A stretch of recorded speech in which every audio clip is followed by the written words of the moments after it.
Hey y'all, good morning. Good morning. I'm in my kitchen making my coffee as usual, right? But let me tell you something. I know a lot of people watched the debate last night, right? Good for you. My nerves can't quite take it these days. So I'm not going to watch right now. Maybe I'm ready later, but I'm not going to watch right now.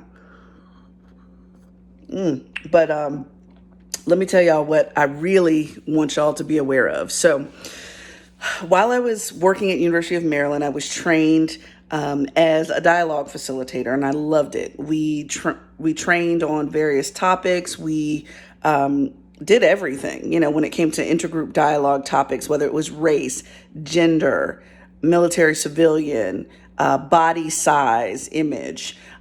You name the identity, that was the spark of those conversations in dialogue. And I did that while I was at University of Maryland. And then I went to Towson and I did something very similar. I facilitated dialogues, but I also trained other people in Train the Trainer in order to do that work, whether they were faculty members, staff members, you name it. Dialogue was incredibly impactful for me as a facilitator, but also for the people that learned how to facilitate. Now, look, we're encroaching another election year. We should not be surprised. This comes around every 3-4 years, right? The ramp up, the ramp down. Here's what I know. In the US, we are very much created, socialized, and encouraged to debate. There may be appropriate times for debate, so I'm not saying debate is not useful. However, the challenge has become we do not know how to dialogue with one another. Debates indicate winning. I need to win on my side. I need to win the argument. I need to convince you to come over to my side. That does not help understanding as much because we're too busy trying to win, right? And what exactly do we win? What exactly do we win? Bragging rights. Yeah, some people may win an actual election in leadership and power, but I want us to focus more on dialogue. I'm doing some work and some collaboration with some folks in Philadelphia, as well as some of my colleagues here in Maryland, on how we help people to dialogue. Because when I go into organizations and work with them, maybe we stand up a DEI committee, et cetera.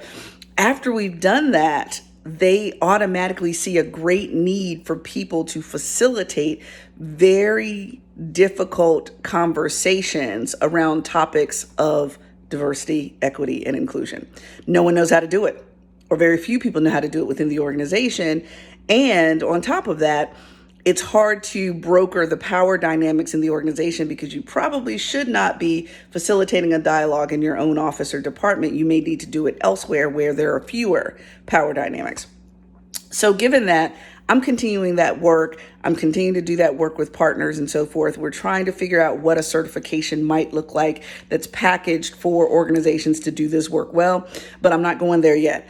I'm just on here today to tell you, think about how you show up and whether you're showing up for a debate or a dialogue. Is it more important for you to win, or is it more important to understand and be understood?